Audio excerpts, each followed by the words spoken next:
mencionado, pues, de que eran básicamente tres grandes grupos, ¿no?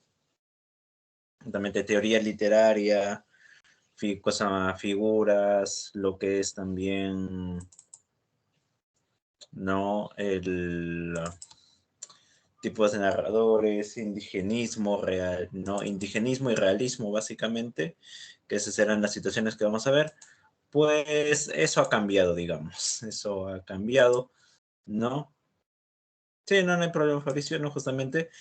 ah, Se vuelve al viejo prospecto, se vuelve al prospecto antiguo, ¿no? Justamente que desarrolla lo que es, pues, ¿no?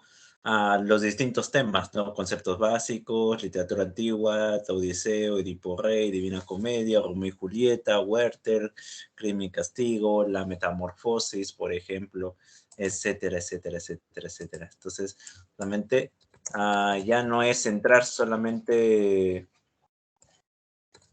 en unos cuantos, un par de obras, como era pues el, en anteriormente, en estos últimos meses, pues los ríos profundos y por otra parte, pues lo que es, no, la, la cosa más, los ríos profundos y justamente Crimen y Castigo. No, lo pueden conseguir, creo que está ahí en la página de de la PRE o de la oficina de admisión. Por ahí busquen, creo, ¿no? Entonces se vuelve otra vez a los tiempos prepandemia, que era pues justamente una recapitulación justamente de distintos temas. No queda nada más que ello, pues justamente de distintas obras, ¿no? Una tras. O si no pueden tomarle captura de pantalla aquí mismo, no habría justamente mayor problema. No habría aquí mayor problema. No, pero ahí aquí el punto. Sí, es muy buena obra, ¿no? Independientemente de si es necesaria para el examen de admisión o no. Es muy buena obra, ¿no? Es genial. Te abre los ojos respecto a lo que es el Perú, ¿no? Pero aquí la cuestión, ¿no? Ah, ¿Aplicará San Marcos estos cambios? ¿No? O cosa más mantendrá en algo, cosa más los criterios anteriores, ¿no? Ese es el problema, no se sabe, pues, ¿no? Como digo, como suelo decir, San Marcos en administración, en cómo maneja las cosas, es un pollo sin cabeza, ¿no? Hace básicamente lo que le venga en gana. Así que, como les digo, hay que tener cuidado con respecto a ello. No, cambiar el prospecto nuestro temario a estas alturas va a ser un tanto complicado. Vamos a ver cómo lo realizamos, cómo lidiamos con ello.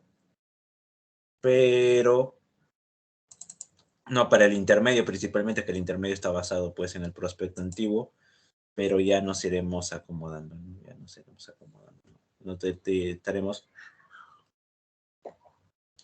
completando justamente las clases, justamente con estos temas que no hemos abordado adecuadamente en el básico, ¿no?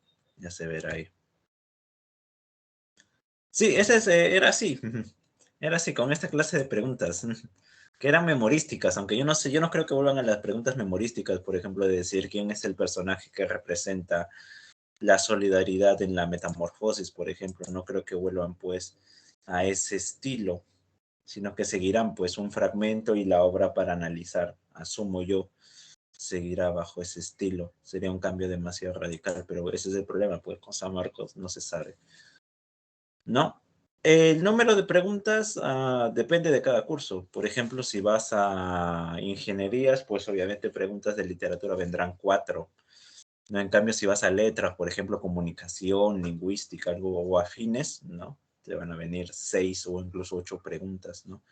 Entonces depende mucho de ese contexto. Depende mucho de esa situación, ¿no? Ahí está. Entonces es simplemente, ¿no? cubrir todo lo posible, prepararse lo mejor, ¿no? Justamente desear lo mejor y asumir lo peor. Eso es justamente ahora lo que está.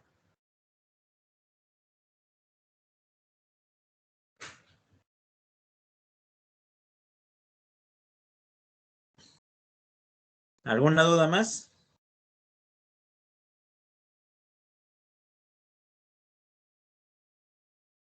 ¿Algún interrogante más?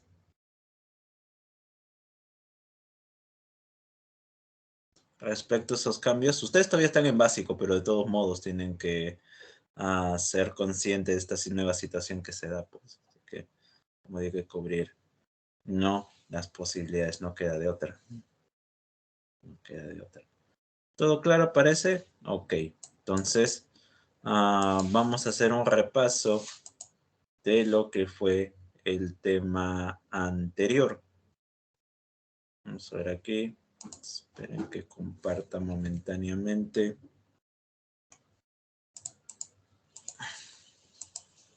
Ahí está. Se puede ver, ¿no?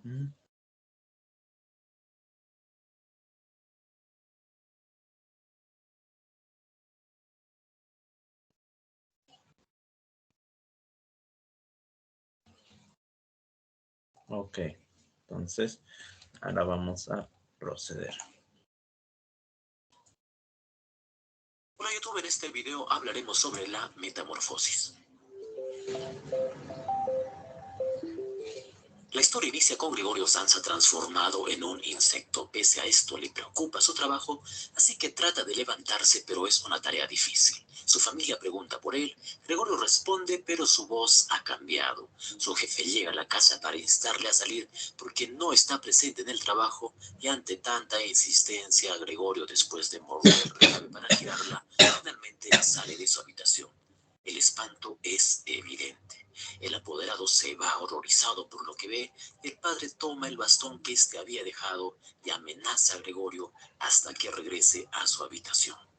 Su hermana Grete será la única persona que, pese a la monstruosidad del insecto, trate de ayudarle. Le lleva comida y limpia su habitación, mientras Gregorio, consciente de su apariencia, se esconde cuando ella está presente.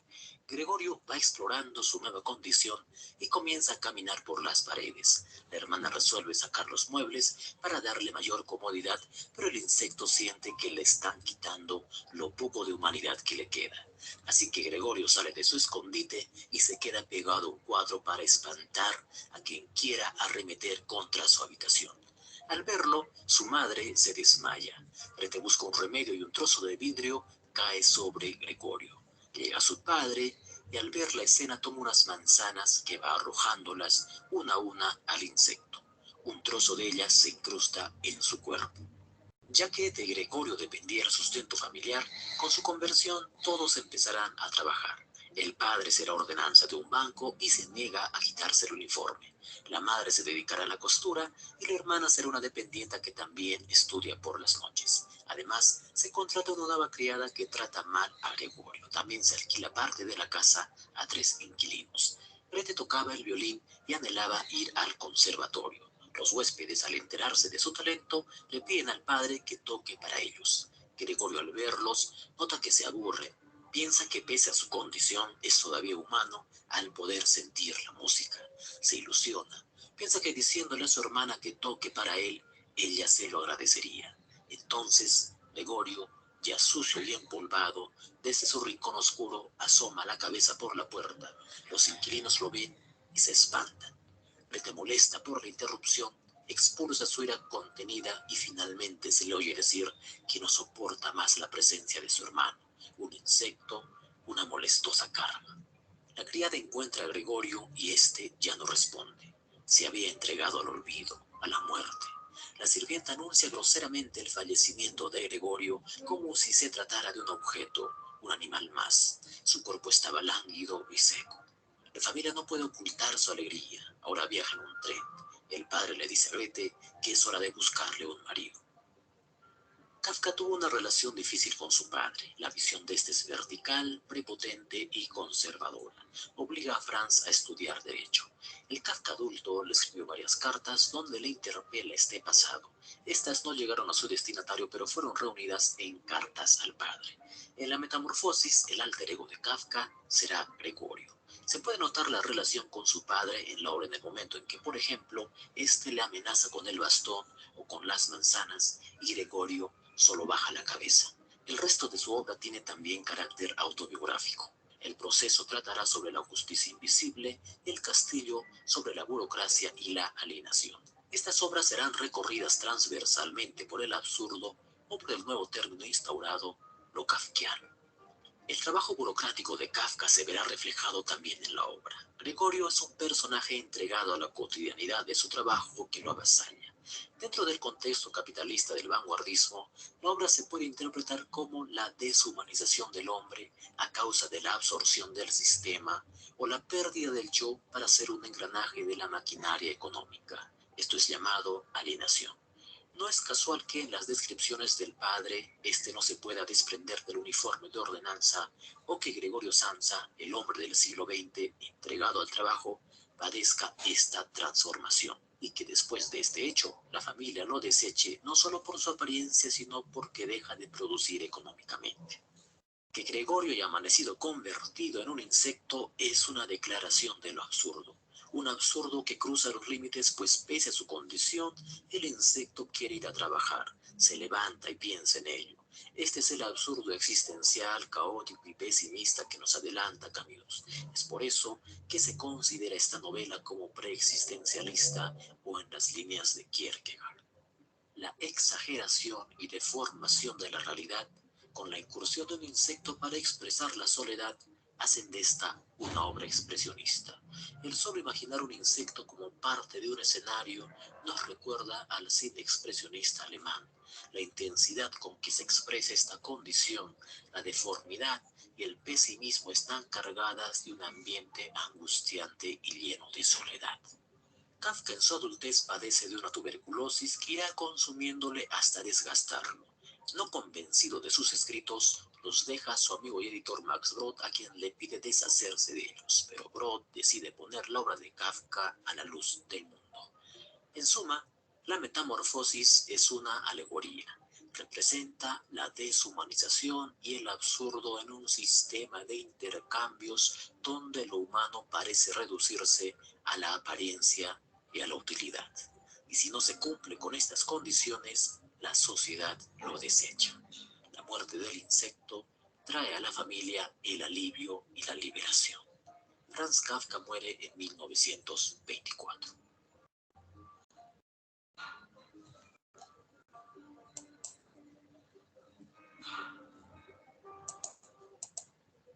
¿No? Triste su historia. No, justamente triste su historia, pero justamente representa, como antes había mencionado, la deshumanización del hombre, el ser humano no considerado justamente como ser humano, sino más bien como, ¿no?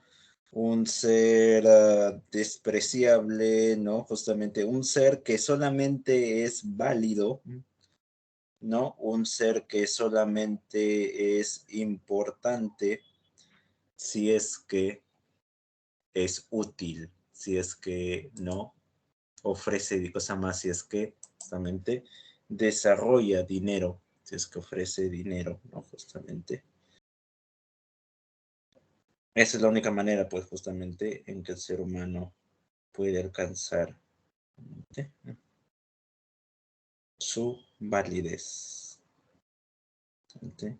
Como alcanza ahí su importancia, ¿no? Y esa es la condena, pues. Pero justamente hablando de seres que no son tratados como humanos, que no son concebidos ni percibidos como tales, ¿no? Tenemos aquí, todavía no lo he cambiado para ellos, ¿no? Justamente tenemos aquí ¿Dónde está? Ay, el indigenismo, ¿no? Justamente. Ahora bien, ¿qué fue el indigenismo? El indigenismo fue un movimiento literario concentrado en la revaloración social del indígena como ciudadano con derechos y cultural, el indígena como ser capaz de producir arte, de producir cultura, ¿no? Justamente, debido, ¿no? Justamente, y también como una crítica contra la marginación que estaba sometido, ¿no? ¿Y cuál es la marginación a la cual estaba sometido el indígena? Pues era el sistema del gamonalismo, ¿no? ¿Qué es el gamonalismo?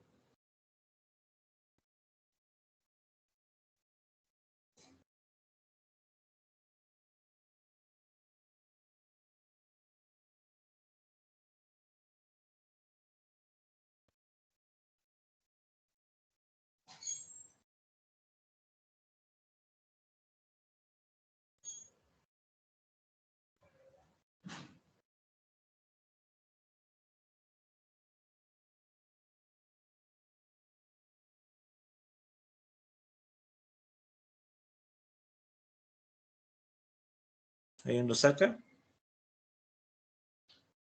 ¿Qué es el gamonalismo?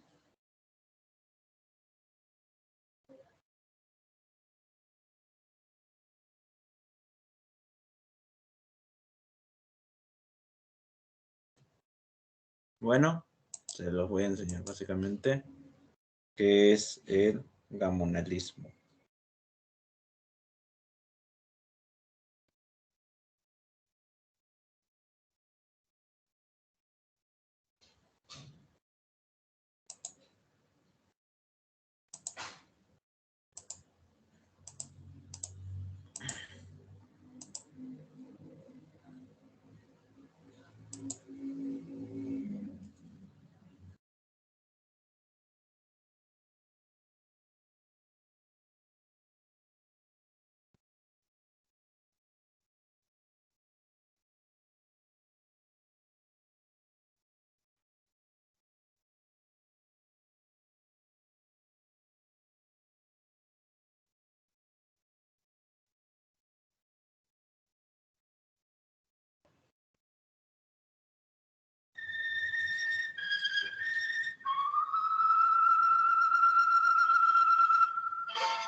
This was the face of Peru.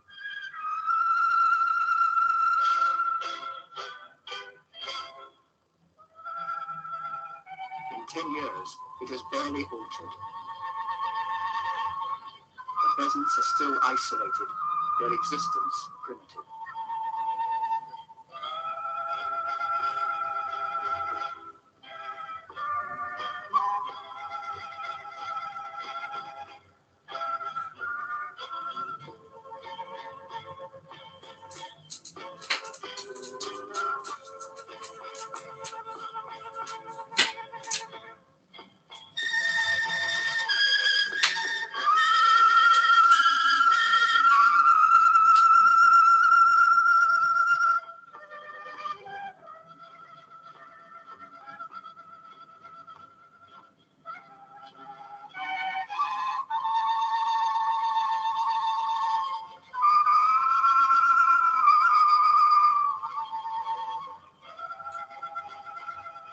There is a difference.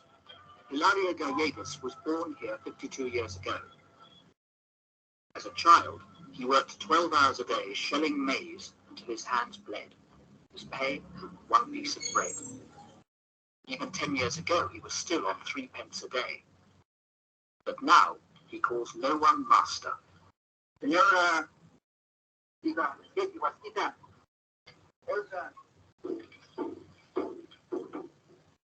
his wife Maria makes beer in the same house where the families lived for more than 100 years.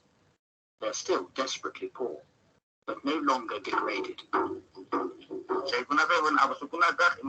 worked hard, but we lived in misery. We had to clothe ourselves because the owner never gave us anything. He didn't even send us to school, which is why none of us can read or write. We were beaten up for the slightest mistake.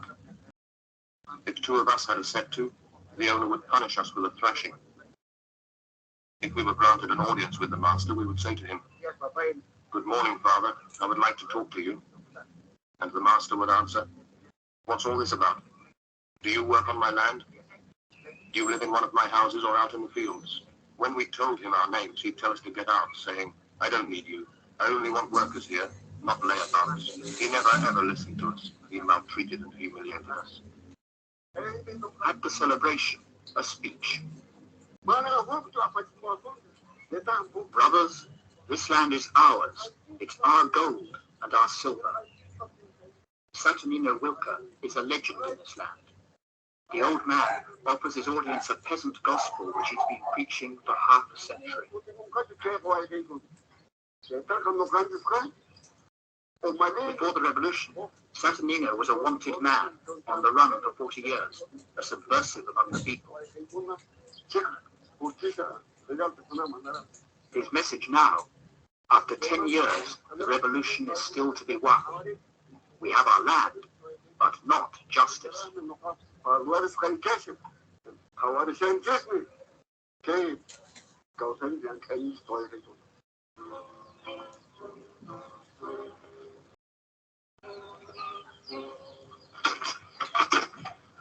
In what was once their master's garden, the peasants clear the undergrowth to sow the land. The cooperative has 150 members. Their pay is 30 pence a day. To earn more, they must sell more. With no spare land, so they need higher yields, fertilizer, drainage, more investment.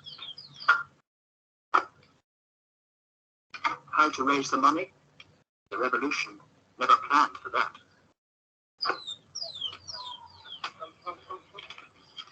With no profit, there's no investment. The cooperative is in trouble.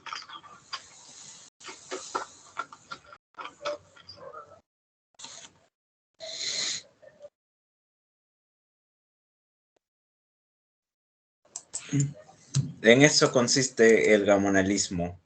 Básicamente es un sistema, ¿no?, de expropiación, de expropiación de tierras, ¿no? Los campesinos, ¿no? Justamente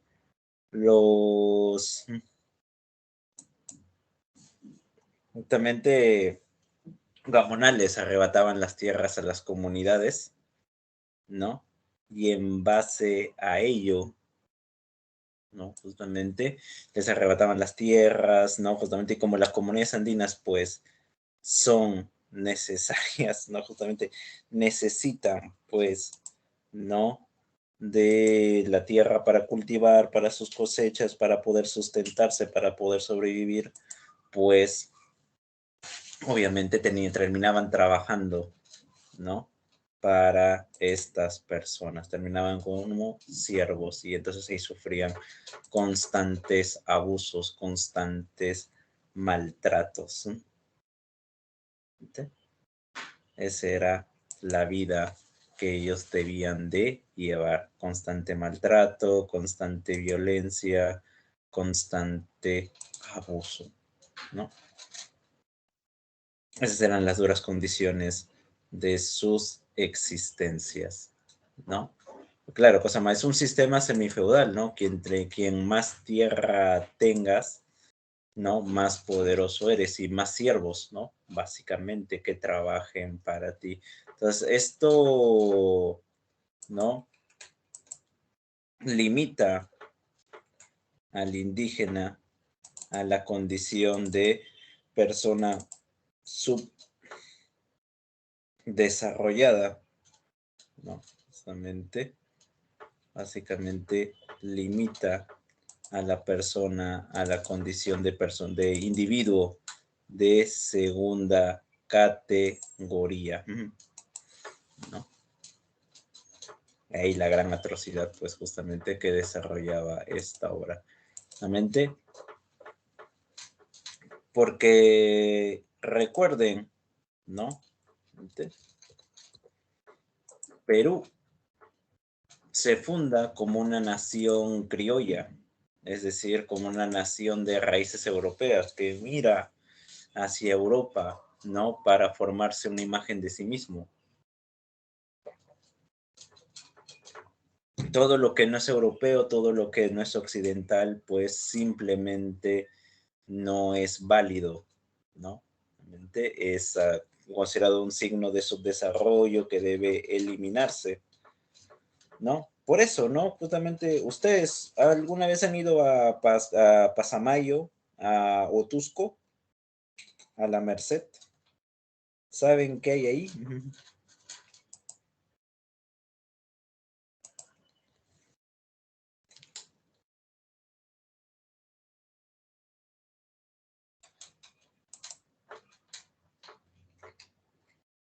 ¿Nunca han viajado? ¿Nunca han conocido por ahí? Es un bonito lugar para conocer, ¿no? Pueden encontrar alemanes, la colonia de los alemanes de Otusco. Realmente. Y eso de Posuso, qué rayos, sí, me estoy equivocando, demonios. Sí, gracias por la corrección, ¿no? De Posuso, ¿no? ¿Y saben por qué hay alemanes ahí? ¿Cómo llegan alemanes en medio de la selva, ¿no? Justamente en medio de la zona.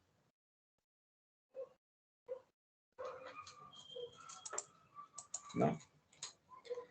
A inicios, ¿no? Justamente de los años 20, cosa más, los años 20, 30 del siglo pasado, ¿no?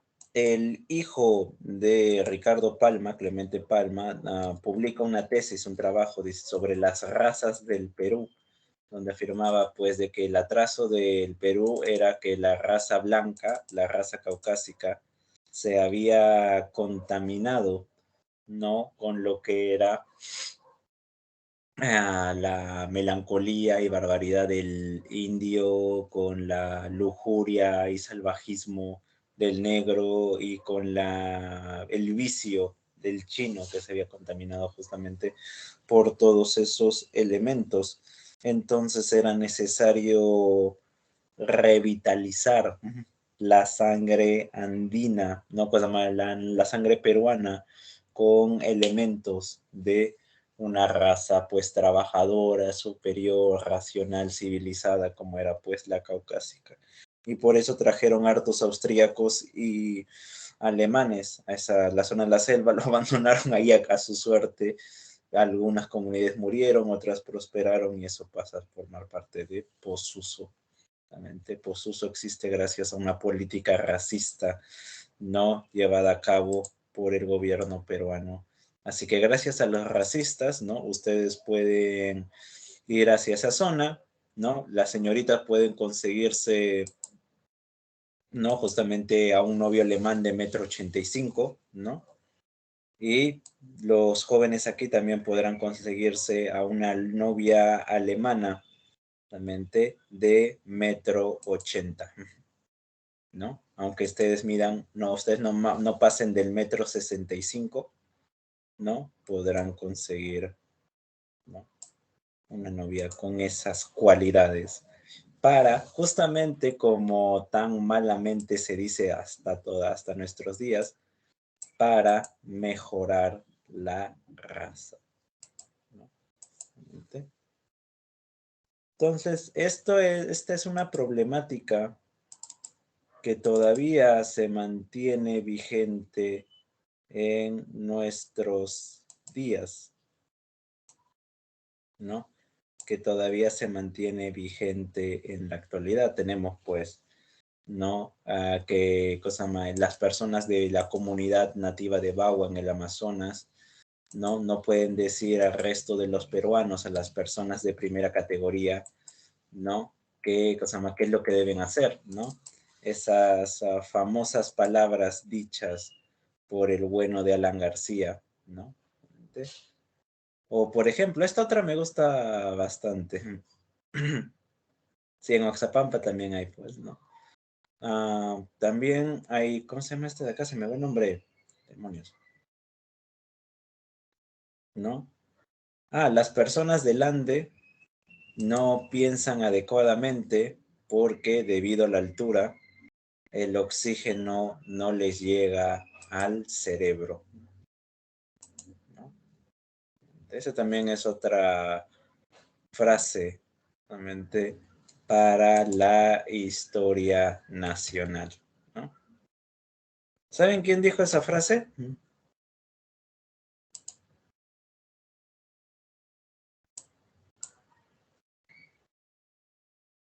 ¿Alguien sabe cosa se llama, quién pronunció esa perla de sabiduría?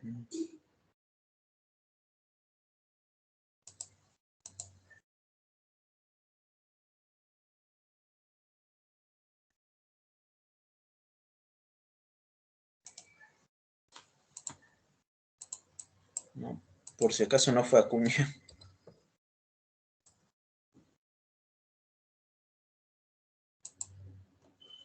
Si acaso no fue Acuña. PPK.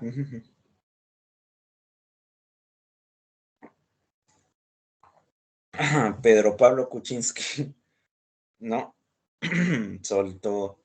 Está en una entrevista. Lo pueden encontrar por internet, ¿no? Justamente. Las personas del Ande no piensan adecuadamente debido a que por la altura el oxígeno no les llega al cerebro, ¿no? Y otras tantas cositas, ¿no? Justamente de que el quechua es idioma de llamas. Eso no lo dijo PPK, pero no, justamente cuando hubo ese problema sobre que el entonces premier Bellido, ¿no? Justamente se comunicaba en quechua y dijeron, no, que quechua, ta, ta, ta, ta, ta, ta. Entonces también ahí tenemos todavía esa visión, esas taras, justamente, que se mantienen en nuestra mente, que todavía se desarrolla, ¿no? Justamente, el indigenismo es una crítica justamente hacia esa situación, ver que Perú no es un país unificado, no es una comunidad, sino que son básicamente una élite criolla que maneja el resto del país como su chacra, condenando pues a la miseria y a la condición de subhumanos a muchos de los campesinos, de los indígenas que forman parte del resto del Perú. Y esto, el indianismo, es una superación de lo que es, el indigenismo es una superación, mejor dicho, de lo que es el indianismo. El indianismo, ¿no? Consiste básicamente en esa mirada paternalista hacia el indígena, ¿no? El indígena como, ¿no? Un ser que no puede valerse por sí mismo, ¿no? Pobrecito, y pobrecito, se llama, dale choclito, ¿no? Justamente, dale quesito, como a un niño al cual se le debe rescatar, al cual se le debe rescatar de su encierro, de su oprobio, ¿no? Justamente. Esa es la situación ahí que se va desarrollando, ¿no? Justamente. Recuerden, pues, Ave sin nido, ¿no? En Ave sin nido, creo que lo habíamos visto, no lo hemos visto, pero bueno, en Ave sin nido se ve ello, ¿no? El indígena que no puede ser capaz de valerse por sí mismo, sino que depende de la ayuda de personas más educadas, ¿no? Personas más inteligentes, más desarrolladas que puedan no convertirse en sus defensores, ¿no? Porque el indígena obviamente no puede luchar por sí mismo. En cambio, aquí el indigenismo muestra la vida del indígena desde su perspectiva, con sus preocupaciones, con sus problemas, con su realidad, ¿no? Justamente es más cercano, más íntimo, ¿no? El indígena es protagonista de su propia lucha, es protagonista de su propia historia, ¿no? Básicamente. Y ahí tenemos, pues, justamente, obviamente por ser, pues, el ambiente indígena, la preponderancia, ¿no? Realmente del ambiente andino, ¿no? Justamente de las haciendas, ¿no? Justamente de los distintos, de los pueblos provincianos, ¿no? De las justamente de las comunidades indígenas que ahí habitan. Y claro, ¿no? Justamente todo esto, ¿no? Hace que representen, ¿no? Justamente problemas locales como problemas nacionales, ¿no? Por ejemplo, lo último que ha ocurrido, pues este desastre, ¿no? De la petrolera, ¿sí? Es un conflicto local, afecta a una parte del Perú, pero es un problema, pues justamente que representa cómo nuestro país no está en lo absoluto preparado para ninguna clase de desgracia, ¿no? Justamente no está preparado para ninguna clase de problema y de que los responsables de ellos, al parecer, probablemente puedan salirse con la suya sin mayor problema, sin mayor impedimento, ¿no? Mientras tanto, el pobre pingüino, ¿no? Justamente no puede volar el pobre pingüino. Bueno, no, los pingüinos no vuelan. Pero el pobre pingüino no puede alimentarse adecuadamente, justamente, debido a este desastre, justamente, tal y como se desarrolla en este aspecto, ¿no? Igual, ¿no? Justamente los conflictos mineros, lo que había mencionado antes, Bagua, aunque creo que ustedes son muy jóvenes para recordar Bagua, ¿no? Justamente el Estado peruano arrebatando territorios a a comunidades nativas, justamente para que una empresa petrolera pueda explorar la zona. No salen a defender su tierra, se mete la policía, se arma toda prácticamente una mini guerra civil ahí en este sentido, ¿no? Y el desastre mayúsculo, ¿no? Justamente como parece que vivimos en un mismo país, coexisten distintas realidades, ¿no? Por ejemplo, la crítica al gamonalismo, como antes ya había indicado, y, ¿no? Justamente, también la descripción, esto me está olvidando, la descripción de lo autóctono, que eso lo vamos a ver, pues, en su momento.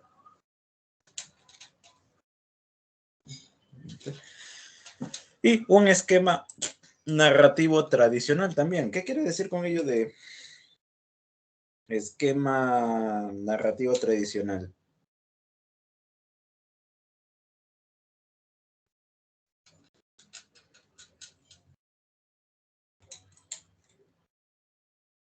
¿Cuál es la estructura tradicional?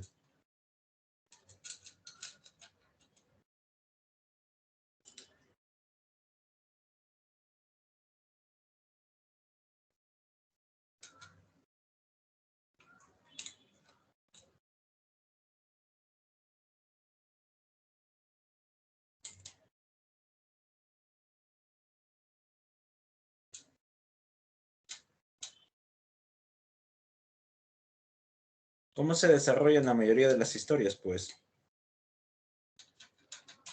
¿No? Toda historia se divide en tres partes. ¿Cuáles son esas tres partes?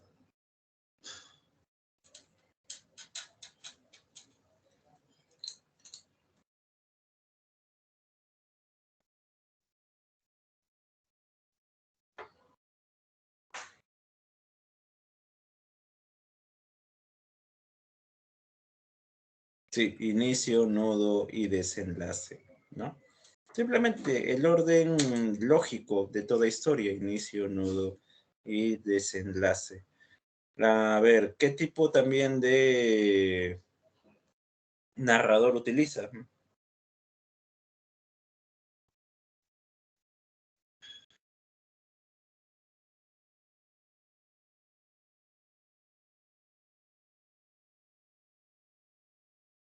¿Qué tipo de narrador se utiliza tradicionalmente?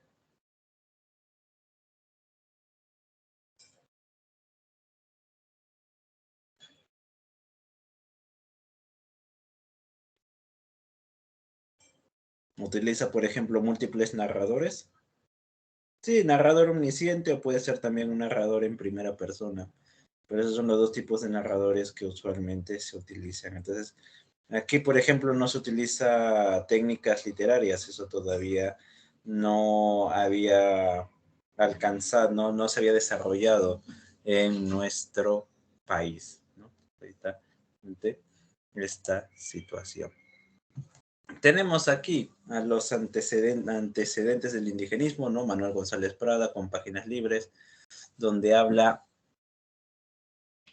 acerca de la necesidad de educar al indígena, aunque claro, es una educación pues justamente basada en principios europeos, ¿no? Justamente el indígena tiene que educarse a la manera europea, ¿no? No en base a sus historias, no en base a a sus creencias, a su cultura, sino que tiene que asumir una extranjera, ¿no?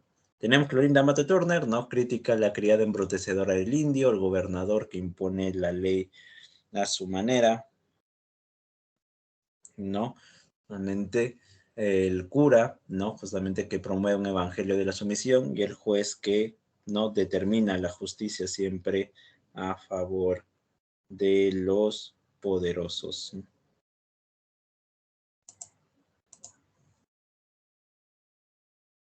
Claro, los indígenas es su propia cultura, pero le impones otra, pues, por ejemplo, el indígena, para que el indígena pueda progresar, tiene que dejar de hablar quechua, tiene que, no, por ejemplo, cosa más, dejar de vestirse como tal, tiene que, no, dejar atrás sus bailes, su forma de vestir, o sea, desde la perspectiva de González Prada, la única manera en cual el indígena puede desarrollarse es dejar de ser lo más indígena posible.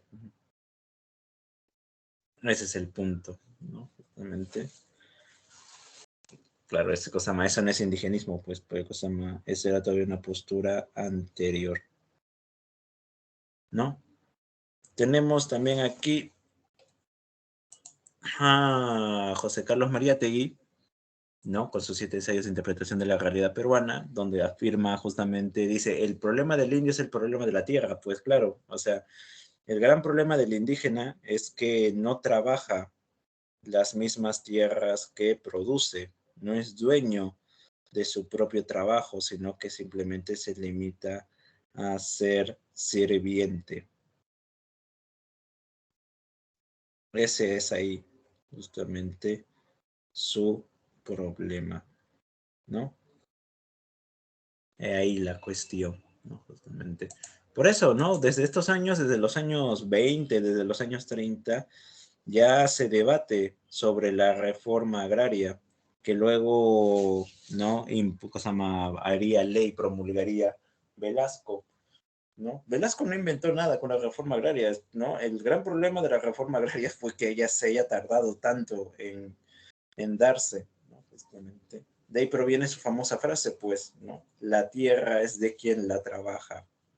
Campesino, justamente, la tierra es de quien la trabaja, ¿no? Justamente, la tierra, ¿no? Justamente, campesino, nunca más el hacendado comerá de tu tierra, ¿no? Justamente, la tierra es de quien la trabaja, expropiación, ¿no? Justamente. Que es seguro lo mismo que ustedes piensan, ¿no? Por ejemplo, cuando, ¿no? Justamente su cruz le dice, ¿sabes qué? Tengo problemas con mi novio, novia, ¿no? Que estamos ahí distanciados y no sé si terminarle o no. Y tú en tu mente, ¡fua! Expropiación, ¿no? Justamente la tierra es de quien la trabaja. Va con todo. Justamente ahí lo va desarrollando, ¿no? Tenemos luego aquí lo que es a César Vallejo, justamente era bastante vocal en su tiempo, ¿no? Acerca de los derechos de los indígenas y cómo se debía luchar por la promulgación de sus derechos, aunque claro, no tanto Mariátegui como Vallejo lo hacen desde una perspectiva socialista, ¿no? Justamente que no es justamente la cual ellos pertenecían, ellos eran pues, ¿no? militantes, ¿no? En aquella ideología.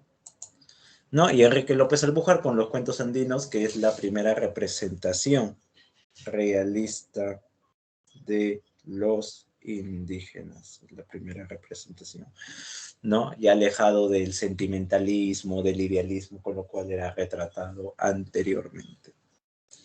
Y aquí tenemos, en primer lugar, la obra de Ciro Alegría. A ver, disculpen un momento, problemas con la batería. Entonces, esperen un momento, ya vengo ya.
Clorinda Mata Turner, como había dicho, no, lo había mencionado al inicio, justamente, era indianista, o sea, ella consideraba de que el indígena no podía valerse por sí mismo, que dependía de otros individuos, ¿no? Justamente para su desarrollo,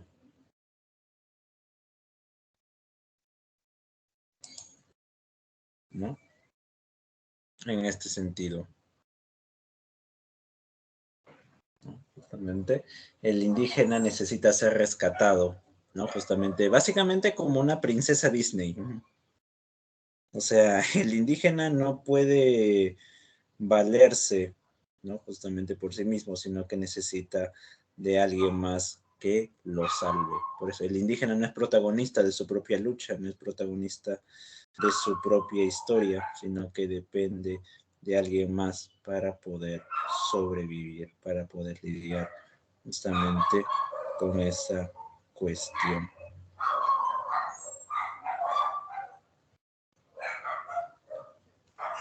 ¿no?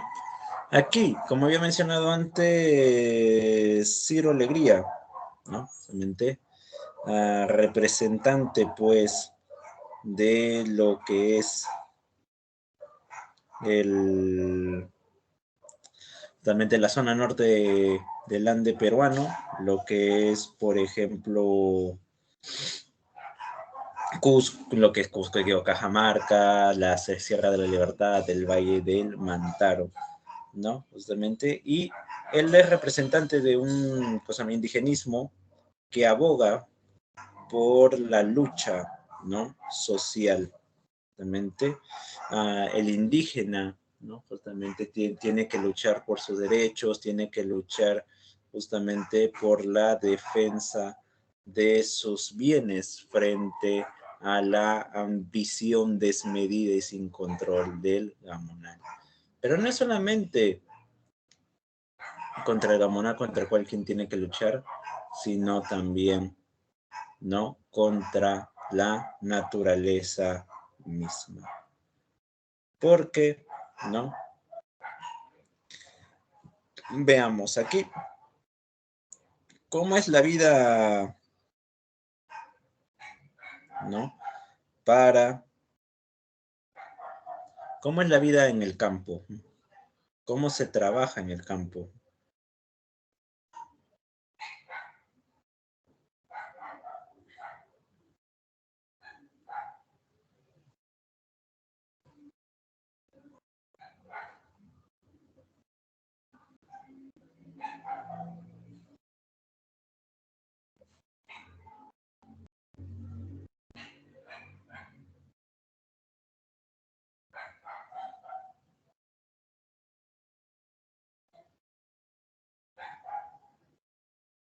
Vamos, ¿cómo es la vida en el campo? Muchos de aquí, de los limeños que se encuentran aquí, ¿no? Justamente deseando, ay, quiero irme al campo, estoy harto de la ciudad, quiero, ¿no? Tirarme panza abajo en el pasto, ¿no? Que los cuyes masajeen mi espalda, que en la mañana me despierten los pajaritos, ¿no? Tomar leche directo de la ubre de la vaca, ¿no? Por ejemplo. Es así, ¿no? O sea, la vida en el campo, tan ideal, tan bonito. Claro, es una vida dura en realidad. Es una vida con constantes sacrificios, ¿no? Básicamente. Es una vida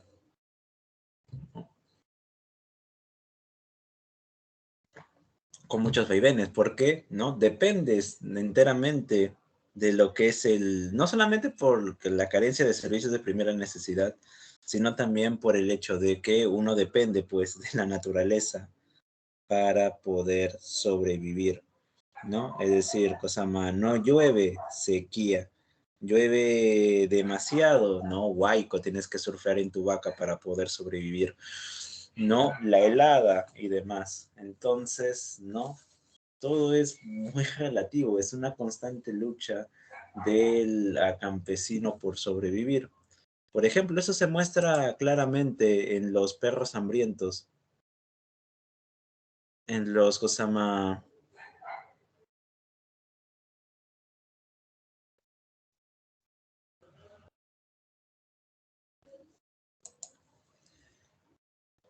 Aquí en este sentido, ¿no? Por ejemplo,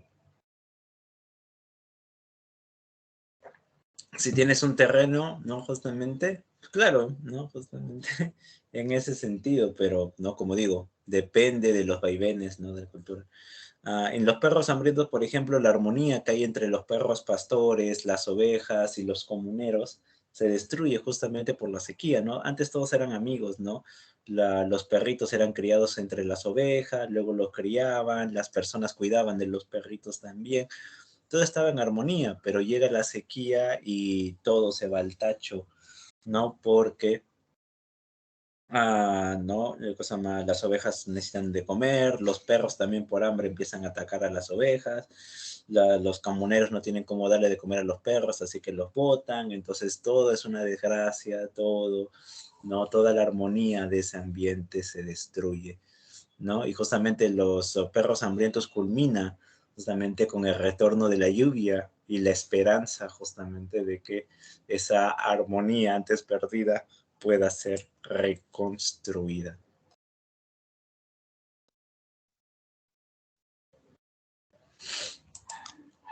¿no? En este sentido. Por eso, la vida del campesino es constante lucha, ¿no? Es es una constante pelea, ¿no? Pero no es la lucha, pues, de Aquiles batallando contra el ejército de Troya o de Odiseo recorriendo lugares inexplorados del mundo y enfrentándose contra monstruos, sino es la épica de lo cotidiano, la épica del día a día. Justamente por ese realismo,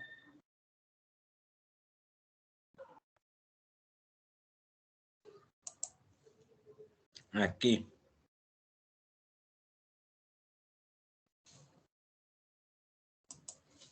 ¿no? Por ejemplo, aquí por eso, justamente por ello, Ciro Alegría, ¿no? Desarrolla dos niveles de lenguaje en su obra, ¿no? El narrador que habla con un lenguaje culto, elegante, ¿no? Que es propio, pues, ¿no? Justamente de un autor de la categoría de Ciro Alegría, ¿no? Totalmente.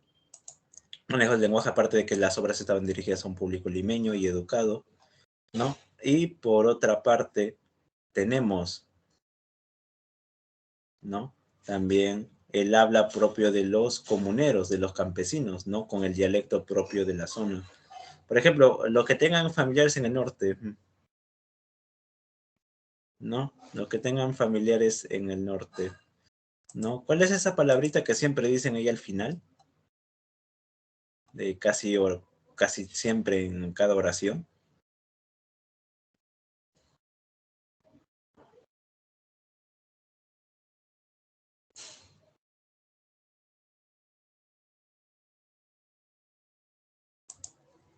Di, vamos al campo, di, vamos a comer, di. Habla, di. No, pues vamos a jugar un partido, di. Di. ¿No? Esa es la típica, ¿no? Justamente. Porque claro, ¿no? Si vas a representar una comunidad, si vas a hablar acerca de un lugar, tienes que usar el lenguaje en la que se habla en ese lugar, ¿no? Por ejemplo, no vas a hablar un cuento sobre la selva con los personajes diciendo, hey, caballero y señorita, bienvenidos aquí a este lugar, ¿no? Ingresen a nuestro local y disfruten de nuestra variedad de platos típicos. No, pues, no. Siempre tiene que haber un guambrillo, un ñaño, un de la selva su encanto, un agua de aguaje o algo parecido, ¿no? Algo que represente, pues, el habla típica, ¿no? Justamente de la comunidad. Y muchos de ustedes dirán, no, ¿por qué, profe Cosama, no hablan como nosotros, ¿no? En Lima nosotros no tenemos dialecto, ¿no? Claro, ¿no? En realidad nosotros no sentimos el dialecto porque como los peces están habituados al agua, nosotros estamos habituados, ¿no? A este entorno, pero aquí usualmente se piensa que en Lima no se tiene un dialecto, que tiene un dialecto neutro. No existe tal cosa como eso, ¿no? Los limeños tenemos un acento y tenemos un acento bastante marcado, ¿no? Le hablas a cualquier persona fuera de Lima y te van a decir cosas más que tenemos un acento particular, ¿no? Mente. Hablamos rápido y demás, ¿no? Justamente. No, profe, no tenemos acento, de verdad no pasamos. Nosotros no siento que tengamos acento. Hoy varón, hoy cuñado.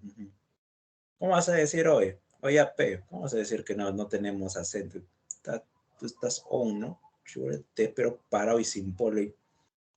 Ahí, ¿no? Si ahí se mete un guachimán, también le doy el. Es un ejemplo, pues, justamente, de cómo es el habla, pues, cotidiana, justamente, de los limeños. Ya P, ¿no? El Yara, hasta ahora no entiendo qué rayos significa el Yara, ¿no? He escuchado conversaciones enteras en Yara. Oh, Yara, Yara, Yara, Yara, Yara, Yara, Yara, Yara, Yara, Yara, Yara, Yara. ¿No? Es una cosa extrañísima. No, de verdad, no he escuchado conversaciones. No sé, hasta yo tampoco. Yo estoy acá en Lima y no sé qué rayos significa Yara. No tengo un pepino, ¿no? Justamente, pero justamente esos son dos niveles de lenguaje, ¿no? Un lenguaje culto y por otro lado un lenguaje más bien coloquial, ¿no? Justamente ahí diferente, ¿no? Tenemos aquí también, ahora vamos a ver lo que es la obra del Taita, que hace unos días había cumplido pues la conmemoración de su nacimiento, ¿no? El Taita, ¿no? José María Arguedas, ¿no? El máximo representante, sí, del indigenismo. Arguedas representa lo que es la zona centro-sur del Perú, ¿no? Cusco, Apurímac, en el este de Andahuaylas, ¿no? Ayacucho, Huancavelica, ¿no?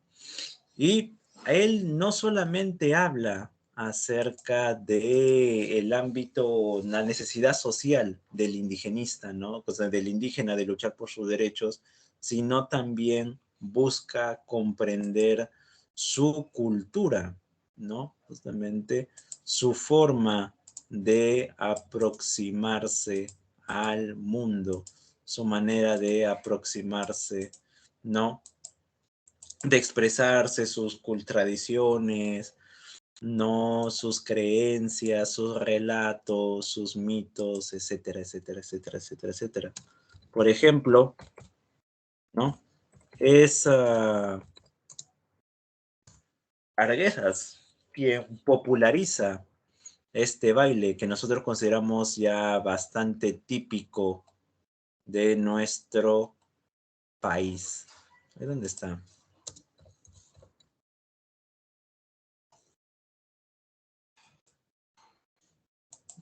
Ahí está. Y aquí lo voy a mostrar, que es natural de Huancavelica, ¿no? Justamente, que él hace conocido justamente a través de sus investigaciones, porque él era también antropólogo, etnólogo, ¿no? Investigaba comunidades campesinas y recopilaba su música, sus bailes, sus tradiciones, que él también incorpora en su obra. No, no es solamente valorar al indígena, no justamente como un ciudadano más cuyos derechos deben ser respetados, sino que también es comprender y valorar el arte que ellos manifiestan. Por ejemplo, aquí lo vamos a ver. Here are the young, the amazing scissor dancers of Huancavelica. Oh my God.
Esa es la introducción.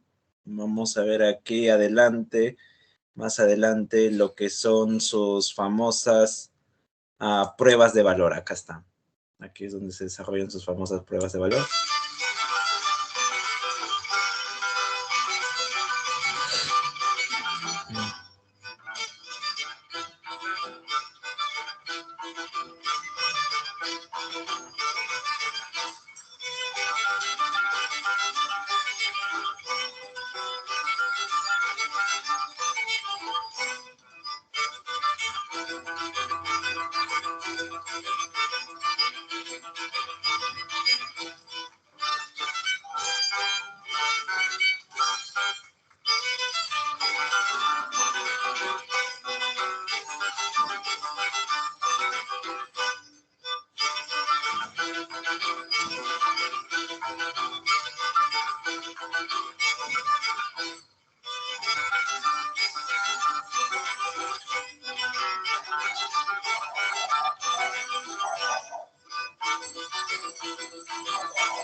¿No? Esas son las pruebas de valor para turistas, por si acaso, ¿no? Justamente las pruebas de valor en carnavales de Huancavelica, en Huancavelica consisten en tragar espada, en caminar sobre vidrio, ¿no? Realmente un amigo mío me contó de que cosa más vio a un danzante tijeras, o como se llama en quechua danzac, ¿no? Tragar un sapo y regresarlo vivo. No, por eso en la sierra, en el Andes, son conocidos como Azupa y Danzac, los danzantes del diablo. Así se los conocen justamente por todos estos trucos que realizan, porque dicen que hacen pactos con el diablo. Pero en realidad lo que hacen son pactos con los apus, ¿no? Cada danzante tijera tiene su guamani o apu particular que lo defiende, ¿no? Justamente a quien sirve, a quien no trabaja, que se convierte en su protector tutelar, ¿no? Entonces, aquí toda esta cultura introduce, ¿no? José María Arguedas en su obra, ¿no? Junto con lo que es el quechua, ¿no? Él valora el quechua como lengua indígena, como lengua literaria, mejor dicho, como lengua sobre el cual se puede concebir y se puede desarrollar literatura, ¿no? Realmente lo que les había dicho, ¿no? ¿No? El Sopa y Danzac, por ejemplo, que él explica ahí también en su obra, los varios títulos de sus obras, por ejemplo, el Jaguar Fiesta, ¿no? La agonía de Razuñiti, que justamente trata sobre eso, sobre la agonía de un danzante de tijeras y el momento en que su espíritu abandona su cuerpo.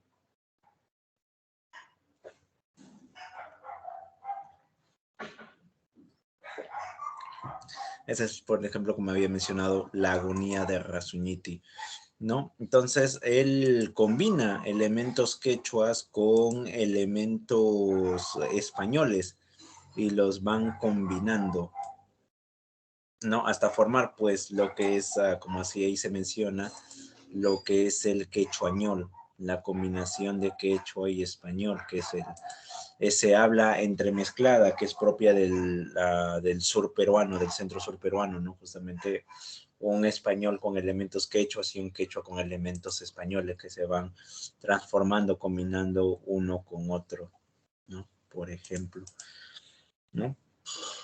Pero esto corresponde a algo incluso más profundo, ¿no?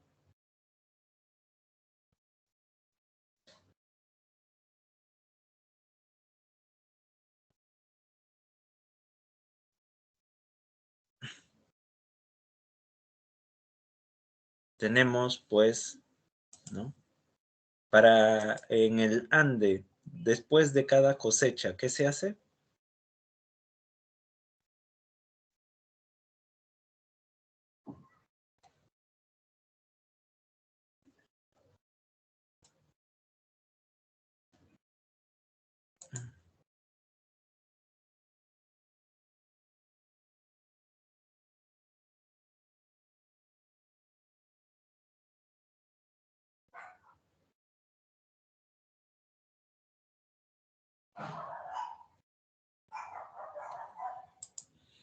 En el Ande, después de cada cosecha, ¿qué se realiza?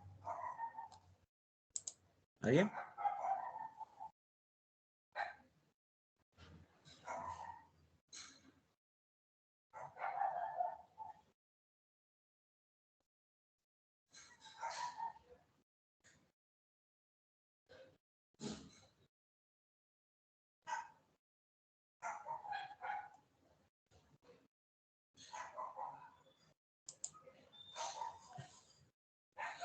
Se hace lo que es un pago a la tierra, ¿no? Pagapu. Se hace un huequito en la tierra y se le echa chicha porque la tierra toma, se le echa caramelos porque la tierra come, ¿no? Se le echa su cigarro porque la tierra fuma y se le echa también hojas de coca porque la tierra también necesita de coca. Aunque claro, ¿no? No, hojas de coca, ¿no? La tierra ya está dura, ya no necesita, ¿no? De más. En este sentido, ¿no? Porque la tierra no es solamente tierra, la tierra tiene vida, la tierra es madre, y a la tierra hay que rendirle tributo para que en una próxima ocasión también te entregue, ¿no? Los bienes, ¿no? Que son propios de la cosecha para el sustento de la persona, ¿no? Ah, esa es una visión panteísta del mundo, ¿no? La naturaleza, el mundo, no es solamente material, no es solamente físico, sino que la tierra tiene, pues, justamente magia, ¿no? Tiene una relación mítica, mística, ¿no? Lo sobrenatural forma parte de lo cotidiano, ¿no? La jarjacha, el condenado, la bruja, la sirena de las lagunas que antes eran pueblos en donde todavía sigue sonando las campanas, por ejemplo, y demás, ¿no? Por ejemplo, ¿no? Cerros machos, cerros hembra, los toros que nacen de las lagunas o de las cuevas, ¿no? Y qué cosa más representan pues las fuerzas de la tierra, ¿no? Justamente eso forma parte de la visión mítica propia del campesino y que hasta ahora sigue, ¿no? Justamente hasta ahora se desarrolla, es cotidiano, ¿no? ¿A cuántos de ustedes, por ejemplo, los han secuestrado los duendes? ¿Cuántos de ustedes han sido secuestrados por duendes?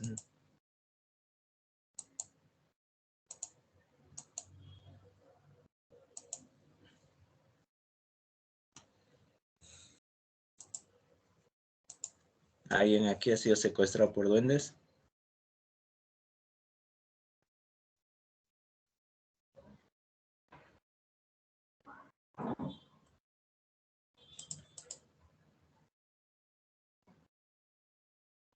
Sí. Tuve una alumna que me dijo que cuando sus padres le contaron que cuando ella era pequeña, ¿no? Sus padres, para evitar de que los duendes la capturaran, ¿no? Porque todavía no había sido bautizada, talaron un árbol de higo que estaba frente a su casa. ¿No? Lo talaron justamente para evitar de que sea raptada por los duendes, ¿no? Como digo, estos elementos sobrenaturales forman parte de la realidad cotidiana. Los mineros en el Ande, en los socavones, en los túneles, dejan cigarros y cañazo, justamente para que el Muki no vea, para agradecerle al Muki, que el Muki los dejara trabajar. Claro, te llevan los duendes, pues por eso justamente tienes que poner supuestamente no a cuchillos o espejos debajo de la cama, porque el duende le tiene miedo a su propio reflejo, creo, por ejemplo. Por eso que aparecen, aunque también me han dicho una alumna que también aparecen los árboles de papaya, ¿no? Realmente, lo cual a mí me sorprendió, por ejemplo. Pero bueno, como digo, son las creencias de cada comunidad, ¿no? Justamente son las creencias de cada persona y de cada grupo de personas, ¿no? Por ejemplo. Entonces, eso es lo que se tiene que tomar ahí en cuenta, ¿no? Justamente. Eso es lo que muestra Arguedas, pues. El mundo no es natural, el mundo no es, no, material, no es objetivo, sino que el mundo justamente tiene magia. El mundo es mágico, ¿no? Uno solamente tiene que saber abrir su corazón y unirse a él, ¿no? Básicamente. Sí, ¿no? ¿Hay alguna duda? Pueden ir desarrollando la práctica, ¿no? Pero alguna duda mientras tanto.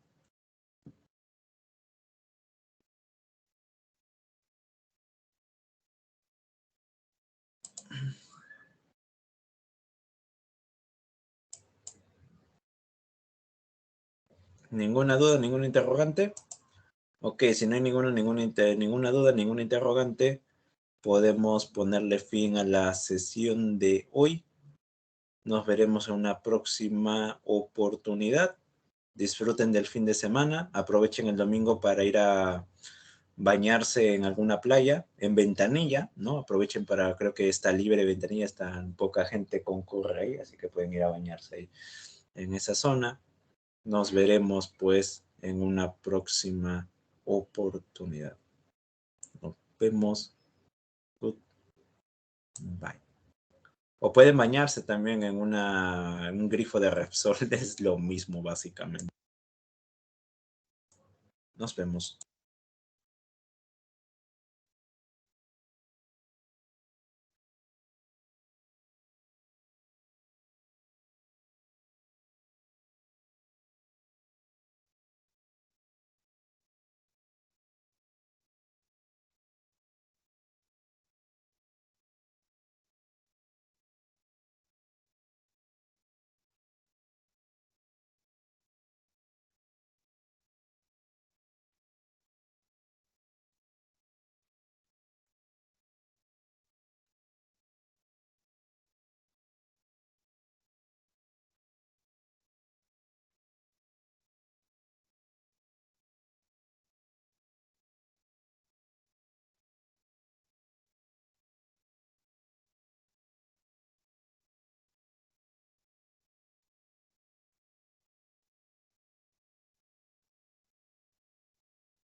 Nos vemos, cuídense. Hasta la próxima.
Nos vemos, cuídense.